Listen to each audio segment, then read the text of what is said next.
ਭਾਰਤ ਇੱਕ ਜਾਣ ਪਛਾਣ। ਪ੍ਰਸ਼ਨ ਉੱਤਰ ਕਲਾਸ 10ਵੀਂ। ਸਭ ਤੋਂ ਪਹਿਲਾਂ ਬੱਚਿਓ ਇੱਕ ਸ਼ਬਦ ਵਾਲੇ ਜਾਂ ਇੱਕ ਲਾਈਨ ਵਾਲੇ ਪ੍ਰਸ਼ਨ ਅਸੀਂ ਕਰਾਂਗੇ। ਭਾਰਤ ਦਾ ਆਧੁਨਿਕ ਨਾਂ ਇੰਡੀਆ ਕਿਹੜੀ ਨਦੀ ਦੇ ਨਾਂ 'ਤੇ ਪਿਆ? ਸਿੰਧੂ ਨਦੀ ਜਾਂ ਇੰਡਸ ਦੇ ਨਾਂ 'ਤੇ? ਧਰਤੀ ਉੱਤੇ ਭਾਰਤ ਦੀ ਕੀ ਸਥਿਤੀ ਹੈ? ਭਾਰਤ ਏਸ਼ੀਆ ਮਹਾਂਦੀਪ ਦੇ ਦੱਖਣ ਵਿੱਚ ਸਥਿਤ ਇੱਕ ਵਿਸ਼ਾਲ ਦੇਸ਼ ਹੈ। ਹਿੰਦ ਮਹਾਸਾਗਰ ਵਿੱਚ ਭਾਰਤ ਦੀ ਸਥਿਤੀ ਕੇਂਦਰੀ ਹੈ। ਤੇਲੰਗਾਨਾ ਰਾਜ ਦਾ ਉਦੈ ਕਿਹੜੇ ਰਾਜ ਦੇ ਵਿਭਾਜਨ ਨਾਲ ਹੋਇਆ ਤੇ ਇਸ ਦੀ ਰਾਜਧਾਨੀ ਦਾ ਨਾਮ ਦੱਸੋ? ਆਂਧਰਾ ਪ੍ਰਦੇਸ਼ ਅਤੇ ਇਸ ਦੀ ਰਾਜਧਾਨੀ ਜਿਹੜੀ ਹੈਦਰਾਬਾਦ। ਭਾਰਤ ਦਾ ਖੇਤਰਫਲ ਕਿੰਨਾ ਹੈ? ਭਾਰਤ ਦਾ ਖੇਤਰਫਲ 32,87,263 ਵਰਗ ਕਿਲੋਮੀਟਰ ਹੈ। ਭਾਰਤ ਦੇ ਉੱਤਰ ਦੱਖਣੀ ਅਤੇ ਪੂਰਬ ਪੱਛਮੀ ਸੀਮਾ ਬਿੰਦੂਆਂ ਦੇ ਨਾਂ ਅਤੇ ਇਹਨਾਂ ਵਿਚਕਾਰ ਲੰਬਾਈ ਕਿੰਨੀ ਹੈ? ਉੱਤਰ ਤੋਂ ਦੱਖਣ ਤੱਕ ਬੇਟਾ ਕਸ਼ਮੀਰ ਤੇ ਕੰਨਿਆ ਕੁਮਾਰੀ ਵਿੱਚ ਦੂਰੀ ਜਿਹੜੀ ਆ 3214 ਕਿਲੋਮੀਟਰ ਹੈ। ਪੂਰਬੀ ਪੱਛਮੀ ਅਰੁਣਾਚਲ ਪ੍ਰਦੇਸ਼ ਤੇ ਗੁਜਰਾਤ 2933 ਕਿਲੋਮੀਟਰ ਹੈ। ਭਾਰਤ ਦੀਆਂ ਥਲਵਰਤੀ ਅਤੇ ਤਟਵਰਤੀ ਸੀਮਾਵਾਂ ਕਿੰਨੀਆਂ ਲੰਬੀਆਂ ਹਨ? ਭਾਰਤ ਦੀ ਥਲਵਰਤੀ ਸੀਮਾ ਦੀ ਲੰਬਾਈ 15,200 ਕਿਲੋਮੀਟਰ ਜਦਕਿ ਇਸ ਦੀ ਤਟਵਰਤੀ ਰੇਖਾ ਦੀ ਲੰਬਾਈ 6,083 ਕਿਲੋਮੀਟਰ ਹੈ। ਖੇਤਰਫਲ ਦੇ ਪੱਖੋਂ ਭਾਰਤ ਦਾ ਸੰਸਾਰ ਵਿੱਚ ਕੀ ਸਥਾਨ ਹੈ? 7ਵਾਂ। ਸਾਡੇ ਅਜੋਕੇ ਪੰਜਾਬ ਰਾਜ ਦਾ ਜਨਮ ਕਦੋਂ ਹੋਇਆ? ਸਾਡੇ ਅਜੋਕੇ ਅੱਜ ਦਾ ਪੰਜਾਬ 1 ਨਵੰਬਰ 1966 ਨੂੰ ਹੋਂਦ ਵਿੱਚ ਆਇਆ ਬੇਟਾ। ਭਾਸ਼ਾ ਦੇ ਆਧਾਰ 'ਤੇ ਜਿਹੜਾ ਪੰਜਾਬ ਆ ਉਸ ਦੀ ਹੋਂਦ ਜਿਹੜੀ ਆ 1 ਨਵੰਬਰ 1966 ਨੂੰ ਆਈ ਕਿਉਂਕਿ ਪੰਜਾਬੀ ਬੋਲਦੇ ਸੂਬੇ ਜਿਹੜੇ ਸੀ ਉਹਨਾਂ ਨੂੰ ਇਕੱਠਾ ਕਰਕੇ ਪੰਜਾਬ ਰਾਜ ਦਾ ਜਨਮ ਹੋਇਆ। ਅੱਜ ਦੇ ਭੂਗੋਲਿਕ ਦੀ ਪ੍ਰਬੰਧਕੀ ਵੰਡ ਕੀ ਹੈ? 28 ਰਾਜ ਤੇ 8 ਕੇਂਦਰ ਸ਼ਾਸਿਤ ਪ੍ਰਦੇਸ਼। ਭਾਰਤ ਵਿੱਚ ਖੇਤਰਫਲ ਅਤੇ ਜਨਸੰਖਿਆ ਦੀ ਦ੍ਰਿਸ਼ਟੀ ਤੋਂ ਸਭ ਤੋਂ ਵੱਡੇ ਅਤੇ ਛੋਟੇ ਰਾਜ ਦਾ ਨਾਂ। ਖੇਤਰਫਲ ਦੇ ਪੱਖੋਂ ਭਾਰਤ ਦਾ ਸਭ ਤੋਂ ਵੱਡਾ ਰਾਜ ਰਾਜਸਥਾਨ ਹੈ। ਸਭ ਤੋਂ ਛੋਟਾ ਰਾਜ ਗੋਆ ਹੈ। ਜਨਸੰਖਿਆ ਦੇ ਪੱਖੋਂ ਉੱਤਰ ਪ੍ਰਦੇਸ਼ ਸਭ ਤੋਂ ਵੱਡਾ ਅਤੇ ਸਿੱਕਮ ਸਭ ਤੋਂ ਛੋਟਾ ਰਾਜ ਹੈ। ਵਸੋਂ ਦੇ ਹਿਸਾਬ ਨਾਲ ਹੁਣ ਬੇਟਾ ਅੱਗੇ ਹੈ ਖਾਲੀ ਥਾਵਾਂ। ਵਸੋਂ ਦੇ ਹਿਸਾਬ ਨਾਲ ਡੈਸ਼ ਦੇਸ਼ ਨੂੰ ਸਭ ਤੋਂ ਪਹਿਲਾ ਸਥਾਨ ਪ੍ਰਾਪਤ ਹੈ? ਚੀਨ। ਭਾਰਤ ਨੂੰ ਡੈਸ਼ ਰੇਖਾ 2 ਬਰਾਬਰ ਹਿੱਸਿਆਂ ਵਿੱਚ ਵੰਡਦੀ ਹੈ? ਕਰਕ ਰੇਖਾ। ਖੇਤਰਫਲ ਦੇ ਪੱਖੋਂ ਡੈਸ਼ ਸੰਸਾਰ ਦਾ ਸਭ ਤੋਂ ਵੱਡਾ ਦੇਸ਼ ਹੈ? ਰੂਸ। ਭਾਰਤ ਦੇ ਡੈਸ਼ ਪਰਬਤ ਸੰਸਾਰ ਦੇ ਪ੍ਰਾਚੀਨ ਪਰਬਤ ਹਨ? ਅਰਾਵਲੀ ਪਰਬਤ। ਭਾਰਤੀ ਸੰਵਿਧਾਨ ਵਿੱਚ ਡੈਸ਼ ਭਾਸ਼ਾ ਨੂੰ ਰਾਸ਼ਟਰੀ ਭਾਸ਼ਾ ਦਾ ਦਰਜਾ ਪ੍ਰਾਪਤ ਹੈ? ਹਿੰਦੀ। ਡੈਸ਼ ਵਿੱਚ ਸੰਸਾਰ ਦੀ ਸਭ ਤੋਂ ਵੱਧ ਵਰਖਾ ਹੁੰਦੀ ਹੈ? ਚਿਰਾਪੂੰਜੀ। ਭਾਰਤ ਡੈਸ਼ ਮਹਾਂਦੀਪ ਵਿੱਚ ਸਥਿਤ ਹੈ? ਭਾਰਤ ਏਸ਼ੀਆ ਮਹਾਂਦੀਪ ਵਿੱਚ ਸਥਿਤ ਹੈ। ਡੈਸ਼ ਉੱਤਰਾਖੰਡ ਦੀ ਰਾਜਧਾਨੀ ਹੈ? ਦੇਹਰਾਦੂਨ ਉੱਤਰਾਖੰਡ ਦੀ ਰਾਜਧਾਨੀ ਹੈ। ਜੰਮੂ ਕਸ਼ਮੀਰ, ਪੰਜਾਬ, ਰਾਜਸਥਾਨ ਅਤੇ ਗੁਜਰਾਤ ਰਾਜਾਂ ਦੀ ਸੀਮਾ ਪਾਕਿਸਤਾਨ ਨਾਲ ਲੱਗਦੀ ਹੈ। ਡੈਸ਼ ਛੱਤੀਸਗੜ੍ਹ ਦੀ ਰਾਜਧਾਨੀ ਹੈ? ਰਾਏਪੁਰ। ਡੈਸ਼ ਪੰਜਾਬ ਅਤੇ ਹਰਿਆਣਾ ਦੀ ਸੰਯੁਕਤ ਰਾਜਧਾਨੀ ਹੈ? ਚੰਡੀਗੜ੍ਹ। ਅੱਗੇ ਹੈ ਬੇਟਾ ਮਲਟੀਪਲ ਚੁਆਇਸ ਦੇ ਕੁਐਸਚਨ ਜਿਹਦੇ ਵਿੱਚ ਸਾਨੂੰ ਐਗਜ਼ਾਮ ਦੇ ਵਿੱਚ 4 ਆਪਸ਼ਨ ਦਿੱਤੀਆਂ ਹੋਣਗੀਆਂ। ਉਹਦੇ ਵਿੱਚੋਂ ਅਸੀਂ ਇੱਕ ਜਿਹੜੀ ਆ ਸਿਲੈਕਟ ਕਰਨੀ ਹੋਊਗੀ। ਹੁਣ ਇਹਦੇ ਵਿੱਚੋਂ ਅੱਧੇ ਕੁਐਸਚਨ ਉਹ ਨੇ ਜਿਹੜੇ ਅਸੀਂ ਪਹਿਲਾਂ ਕਰ ਚੁੱਕੇ ਹਾਂ। ਵਸੋਂ ਦੇ ਪੱਖੋਂ ਭਾਰਤ ਨੂੰ ਸੰਸਾਰ ਵਿੱਚ ਕਿਹੜਾ ਸਥਾਨ ਪ੍ਰਾਪਤ ਹੈ? ਦੂਜਾ। ਦੇਸ਼ ਵਿੱਚ ਰਾਸ਼ਟਰੀ ਮਾਨਤਾਵਾਂ ਪ੍ਰਾਪਤ ਭਾਸ਼ਾਵਾਂ 22 ਹਨ। ਭਾਰਤ ਦੇ ਕਿਸ ਰਾਜ ਵਿੱਚ ਔਰਤ ਸਾਖਰਤਾ ਦਰ ਸਭ ਤੋਂ ਜ਼ਿਆਦਾ ਹੈ? ਕੇਰਲ। ਸਾਖਰਤਾ ਦਾ ਮਤਲਬ ਬੇਟਾ ਔਰਤਾਂ ਕਿਹੜੇ ਰਾਜ ਸਭ ਤੋਂ ਵੱਧ ਪੜ੍ਹੀਆਂ ਲਿਖੀਆਂ ਨੇ। ਭਾਰਤ ਦੀ ਉੱਤਰੀ ਸਿਰੇ ਕਸ਼ਮੀਰ ਤੋਂ ਦੱਖਣੀ ਸਿਰੇ ਕੰਨਿਆ ਕੁਮਾਰੀ ਤੱਕ ਦੀ ਲੰਬਾਈ ਆਪਾਂ ਬੇਟਾ ਪਹਿਲਾਂ ਹੀ ਕਰ ਚੁੱਕੇ ਹਾਂ 3214 ਕਿਲੋਮੀਟਰ ਜਦੋਂ ਪਹਿਲਾ ਕੁਐਸਚਨ ਕੀਤਾ ਸੀ ਅਸੀਂ। ਭਾਰਤ ਵਿੱਚ ਲੋਕਤੰਤਰ ਗਣਰਾਜ ਦੀ ਸਥਾਪਨਾ ਕਦੋਂ ਹੋਈ? 26 ਜਨਵਰੀ 1950। ਭਾਰਤ ਦੀ ਆਕ੍ਰਿਤੀ ਕਿਹੋ ਜਿਹੀ ਹੈ? ਤ੍ਰਿਭੁਜਾਕਾਰ। 2011 ਦੀ ਮਰਦਮ ਸ਼ੁਮਾਰੀ ਅਨੁਸਾਰ ਭਾਰਤ ਦੀ ਵਸੋਂ ਦੀ ਘਣਤਾ ਕਿੰਨੀ ਹੈ? 382। ਉਰਦੂ ਕਿਹੜੀਆਂ 2 ਭਾਸ਼ਾਵਾਂ ਦਾ ਮਿਸ਼ਰਣ ਹੈ? ਫਾਰਸੀ ਅਤੇ ਸੰਸਕ੍ਰਿਤ। ਉਹ ਤੋਂ ਬਾਅਦ ਆ ਗਿਆ ਬੇਟਾ ਰਾਈਟ ਰੋਂਗ। ਇਹ ਵੀ ਸਾਨੂੰ ਐਗਜ਼ਾਮ ਦੇ ਵਿੱਚ ਆਉਣਗੇ। ਭਾਰਤ ਏਸ਼ੀਆ ਮਹਾਂਦੀਪ ਦੇ ਉੱਤਰ ਵਿੱਚ ਫੈਲਿਆ ਇੱਕ ਵਿਸ਼ਾਲ ਦੇਸ਼। ਗਲਤ ਹੈ ਬੇਟਾ, ਅਸੀਂ ਪਹਿਲਾਂ ਹੀ ਪੜ੍ਹ ਚੁੱਕੇ ਹਾਂ ਇਹ। ਕਰਕ ਰੇਖਾ ਭਾਰਤ ਨੂੰ ਉੱਤਰ ਅਤੇ ਦੱਖਣ 2 ਭਾਗਾਂ ਵਿੱਚ ਵੰਡਦੀ ਹੈ? ਬਿਲਕੁਲ ਸਹੀ ਆ। ਭਾਰਤ ਦੀ ਆਕ੍ਰਿਤੀ ਤ੍ਰਿਭੁਜਾਕਾਰ ਹੈ? ਸਹੀ ਹੈ। ਭਾਰਤ ਦੀ ਸਥਲ ਸੀਮਾ ਨੂੰ ਕੁੱਲ 10 ਦੇਸ਼ ਦੀਆਂ ਸੀਮਾਵਾਂ ਲੱਗਦੀਆਂ ਨੇ? ਬੇਟਾ ਗਲਤ ਹੈ, 10 ਨਹੀਂ 7 ਲੱਗਦੀਆਂ ਨੇ। ਇਸ ਸਮੇਂ ਭਾਰਤ ਵਿੱਚ ਕੁੱਲ 28 ਰਾਜ ਅਤੇ 8 ਕੇਂਦਰ ਸ਼ਾਸਿਤ ਪ੍ਰਦੇਸ਼ ਸ਼ਾਮਿਲ ਹਨ। ਸਹੀ ਹੈ ਬੇਟਾ। ਉਦੋਂ ਬਾਅਦ ਹੈ ਬੇਟਾ ਮਿਲਾਨ ਕਰਨਾ ਵਾ ਛੱਤੀਸਗੜ੍ਹ, ਇਹਦੀ ਰਾਜਧਾਨੀ ਰਾਏਪੁਰ ਆ।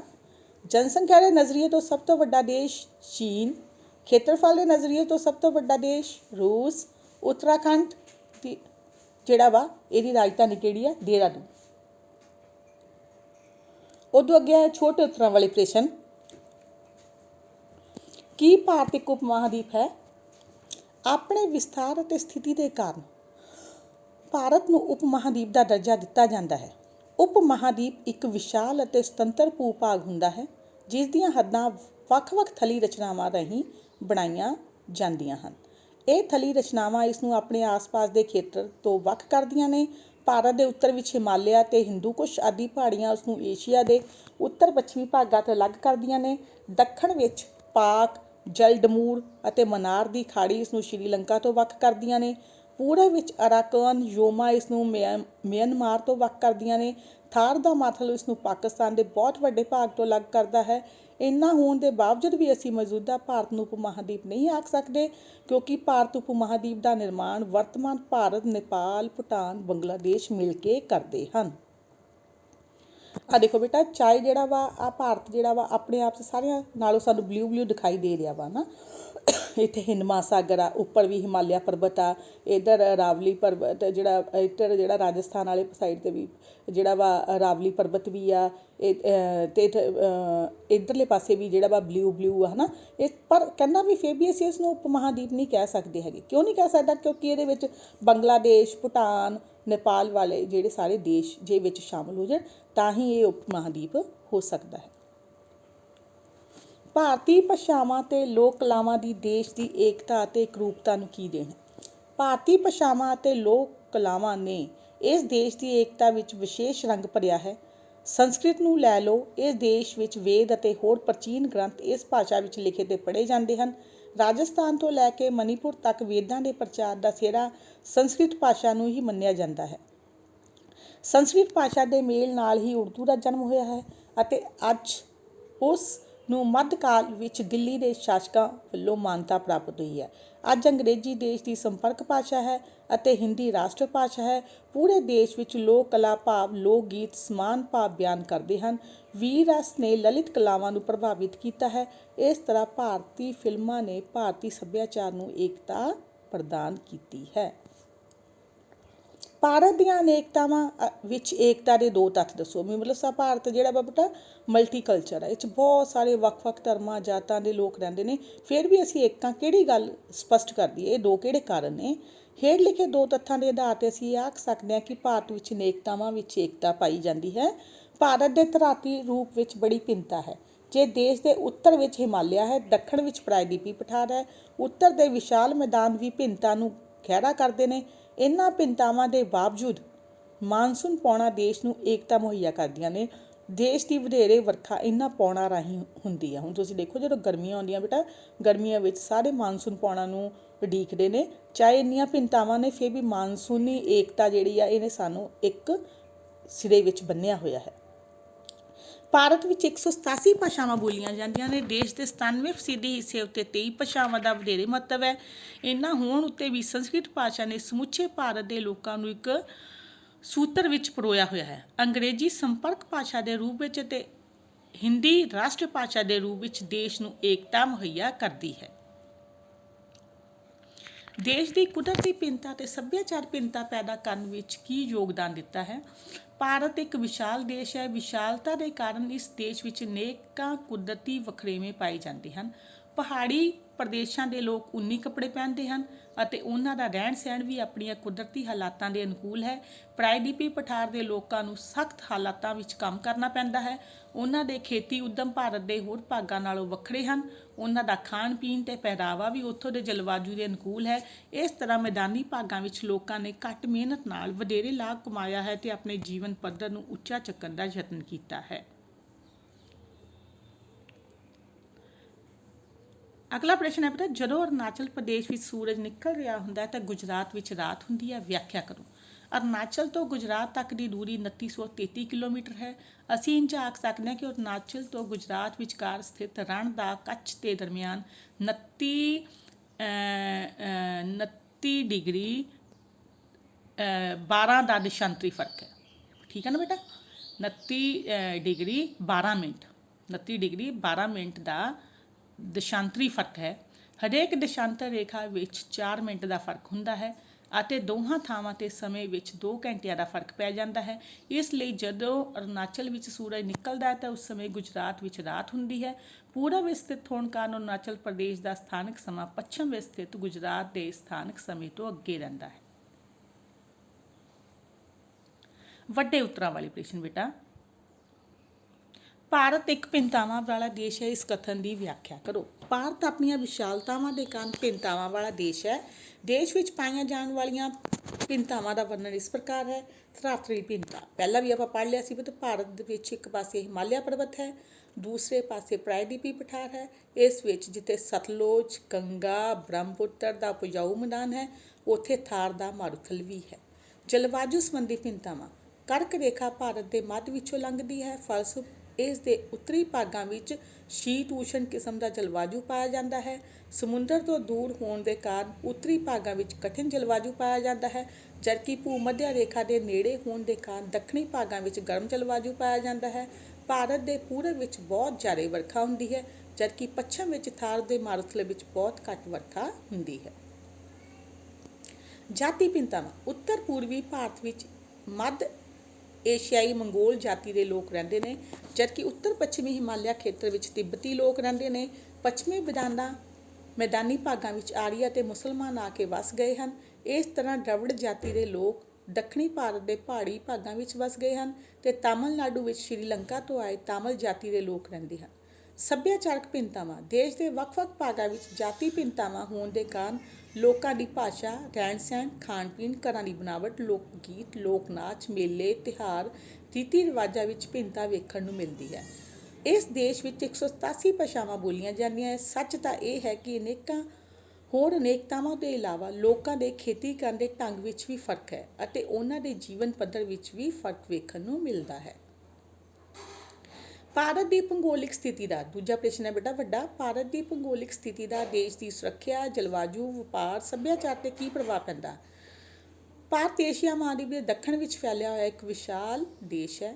ਹਿੰਦ ਮਹਾਸਾਗਰ ਦੇ ਸਿਰ ਉੱਤੇ ਸਥਿਤ ਹੋਣ ਕਾਰਨ ਇਸ ਨੂੰ ਕੇਂਦਰੀ ਸਥਿਤੀ ਪ੍ਰਾਪਤ ਹੈ। ਆਓ ਵੇਖੀਏ ਭਾਰਤ ਦੀ ਸਥਿਤੀ ਦਾ ਦੇਸ਼ ਦੀ ਸੁਰੱਖਿਆ ਅਤੇ ਜਲਵਾਯੂ, ਵਪਾਰ ਅਤੇ ਸੱਭਿਆਚਾਰ ਉੱਤੇ ਕੀ ਪ੍ਰਭਾਵ ਪਿਆ ਹੈ।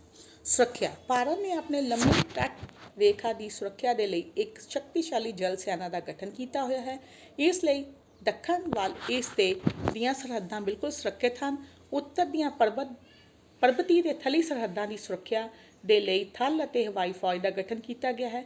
ਅਸੀਂ ਜਿੱਥੇ ਇੱਕ ਪਾਸੇ ਉੱਤਰ ਵਿੱਚ ਗੁਆਂਢੀ ਦੇਸ਼ਾਂ ਦੇ ਹਮਲਿਆਂ ਨੂੰ ਨਾਕਾਮ ਕੀਤਾ ਹੈ, ਉੱਥੇ ਦੂਜੇ ਪਾਸੇ ਸ਼੍ਰੀਲੰਕਾ ਦੀ ਅੱਤਵਾਦ ਤੋਂ ਅਤੇ ਮਾਲਦੀਵ ਦੀ ਸਮੁੰਦਰੀ ਲੁਟੇਰਿਆਂ ਤੋਂ ਸੁਰੱਖਿਆ ਕੀਤੀ ਹੈ। ਜਲਵਾਯੂ, ਹਿਮਾਲਿਆ ਅਤੇ ਹਿੰਦ ਮਹਾਸਾਗਰ ਦੇ ਵਿਚਕਾਰ ਸਥਿਤ ਹੋਣ ਦੇ ਕਾਰਨ ਭਾਰਤ ਨੂੰ ਮਾਨਸੂਨ ਪੌਣਾ ਦਾ ਵਰਦਾਨ ਮਿਲਿਆ ਹੈ। ਭਾਰਤ ਦੇ ਬਹੁਤ ਹਿੱਸੇ ਵਿੱਚ ਗਰਮੀ ਦੇ ਮੌਸਮ ਵਿੱਚ ਵਰਖਾ ਹੁੰਦੀ ਹੈ, ਜਦਕਿ ਦੱਖਣ ਪੂਰਬੀ ਭਾਗਾਂ ਵਿੱਚ ਸਰਦੀ ਦੇ ਮੌਸਮ ਵਿੱਚ ਵਰਖਾ ਹੁੰਦੀ ਹੈ। ਵਪਾਰ, ਹਿੰਦ ਮਹਾਸਾਗਰ ਤੋਂ ਨਿਕਲਣ ਵਾਲੇ ਸਾਰੇ ਮਾਰਗ ਭਾਰਤ ਵਿੱਚੋਂ ਹੋ ਕੇ ਨਿਕਲਦੇ ਨੇ। ਇਹ ਮਾਰਗ ਇੱਕ ਪਾਸੇ ਭਾਰਤ ਨੂੰ ਯੂਰਪ ਅਤੇ ਅਮਰੀਕਾ ਦੇ ਦੇਸ਼ਾਂ ਨਾਲ ਜੋੜਦੇ ਹਨ ਅਤੇ ਦੂਜੇ ਪਾਸੇ ਆਸਟ੍ਰੇਲੀਆ, ਪੂਰਬੀ ਏਸ਼ੀਆ ਅਤੇ ਦੂਰ ਪੂਰਬ ਨਾਲ ਜੋੜਦੇ ਹਨ। ਸੱਭਿਆਚਾਰ, ਭਾਰਤ ਦੇ ਉੱਤਰ ਪੱਛਮੀ ਦੇਸ਼ਾਂ ਤੋਂ ਆਰੀਆ, ਯੂਨਾਨੀ, ਤੁਰਕ, ਮੁਗਲ ਆਦਿ ਅਨੇਕਾਂ ਵਿਦੇਸ਼ੀ ਜਾਤੀਆਂ ਇੱਥੇ ਆਈਆਂ ਅਤੇ ਇੱਥੇ ਹੀ ਇਸ ਦੇਸ਼ ਵਿੱਚ ਵਸ ਗਈਆਂ। ਇਹਨਾਂ ਵੱਖ-ਵੱਖ ਭਾਸ਼ਾਈ ਜਾਤੀਆਂ ਨੇ ਭਾਰਤ ਦੇ ਲੋਕਾਂ ਨਾਲ ਮੇਲ ਜੋਲ ਵਧਾਇਆ ਅਤੇ ਭਾਰਤੀ ਸੱਭਿਆਚਾਰ ਨੂੰ ਨਵੇਂ ਰੰਗ ਵਿੱਚ ਰੰਗਿਆ। ਇਸ ਆਪਸੀ ਮੇਲ ਮਿਲਾਪ ਨਾਲ ਭਾਰਤ ਦੇ ਲੋਕਾਂ ਵਿੱਚ ਪਹਿਰਾਵੇ, ਰਹਿਣ ਸਹਿਣ, ਖਾਣ ਪੀਣ ਵਿੱਚ ਅਨੇਕਾਂ ਤਬਦੀਲੀਆਂ ਆਈਆਂ।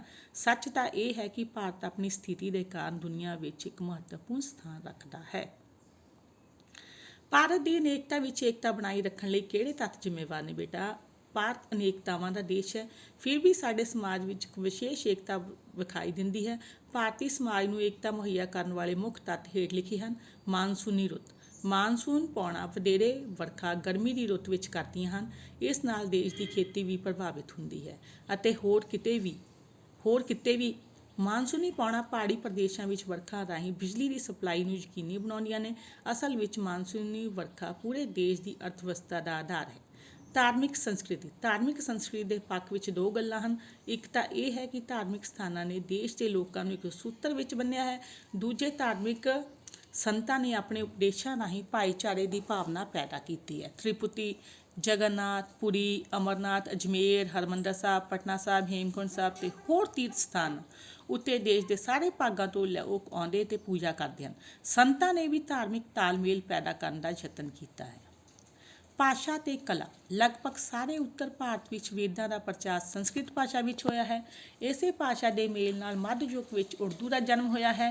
ਅੱਜ ਅੰਗਰੇਜ਼ੀ ਸੰਪਰਕ ਭਾਸ਼ਾ ਹੈ ਅਤੇ ਹਿੰਦੀ ਰਾਸ਼ਟਰੀ ਭਾਸ਼ਾ ਹੈ। ਇਹਨਾਂ ਸਭਨਾਂ ਨੇ ਮਿਲ ਕੇ ਇੱਕ ਦੂਸਰੇ ਨੂੰ ਨੇੜੇ ਲਿਆਉਣ ਅਤੇ ਸਮਝਣ ਦਾ ਮੌਕਾ ਦਿੱਤਾ ਹੈ। ਇਸੇ ਤਰ੍ਹਾਂ ਲੋਕ ਗੀਤਾਂ ਅਤੇ ਲੋਕ ਕਲਾਵਾਂ ਨੇ ਵੀ ਲੋਕਾਂ ਨੂੰ ਸਮਾਨ ਭਾਵਨਾਵਾਂ ਪ੍ਰਗਟ ਕਰਨ ਦਾ ਮੌਕਾ ਦਿੱਤਾ ਹੈ। ਆਵਾਜਾਈ ਅਤੇ ਸੰਚਾਰ ਦੇ ਸਾਧਨ, ਰੇਲਾਂ ਅਤੇ ਸੜਕਾਂ ਨੇ ਵੱਖ-ਵੱਖ ਖੇਤਰਾਂ ਦੇ ਲੋਕਾਂ ਨੂੰ ਨੇੜੇ ਲਿਆਉਣ ਵਿੱਚ ਮਹੱਤਵਪੂਰਨ ਭੂਮਿਕਾ ਨਿਭਾਈ ਹੈ। ਦੂਰਦਰਸ਼ਨ ਅਤੇ ਅਖਬਾਰਾਂ ਵਰਗੇ ਸੰਚਾਰ ਸਾਧਨਾਂ ਨੇ ਵੀ ਲੋਕਾਂ ਨੂੰ ਰਾਸ਼ਟਰੀ ਸੋਚ ਦੇ ਕੇ ਰਾਸ਼ਟਰੀ ਧਾਰਾ ਨਾਲ ਜੋੜਿਆ ਹੈ। ਪ੍ਰਵਾਸ, ਪਿੰਡਾਂ ਦੇ ਕਈ ਲੋਕ ਸ਼ਹਿਰਾਂ ਵਿੱਚ ਆ ਕੇ ਵਸਣ ਲੱਗ ਗਏ ਹਨ। ਉਹਨਾਂ ਵਿੱਚ ਜਾਤੀ ਵਖਰੇਵਾਂ ਹੁੰਦੇ ਹੋਏ ਵੀ ਉਹ ਇੱਕ ਦੂਜੇ ਨੂੰ ਸਮਝਣ ਲੱਗੇ ਹਨ ਅਤੇ ਇਸ ਤਰ੍ਹਾਂ ਉਹ ਇੱਕ ਦੂਸਰੇ ਦੇ ਨੇੜੇ ਹੈ। ਸੱਚ ਤਾਂ ਇਹ ਹੈ ਕਿ ਅਨੇਕਾਂ ਕੁਦਰਤੀ ਅਤੇ ਸੱਭਿਆਚਾਰਕ ਤੱਥਾਂ ਨੇ ਸਾਡੇ ਦੇਸ਼ ਨੂੰ ਏਕਤਾ ਪ੍ਰਦਾਨ ਕੀਤੀ ਹੈ। ਇਸ ਤਰ੍ਹਾਂ ਬੱਚਿਆਂ, ਪਹਿਲਾ ਜਿਹੜਾ ਪਾਠ ਆ ਇਹਦੇ ਸਾਰੇ ਕੁਐਸਚਨ ਸਾਡੇ ਹੋ ਗਏ ਨੇ।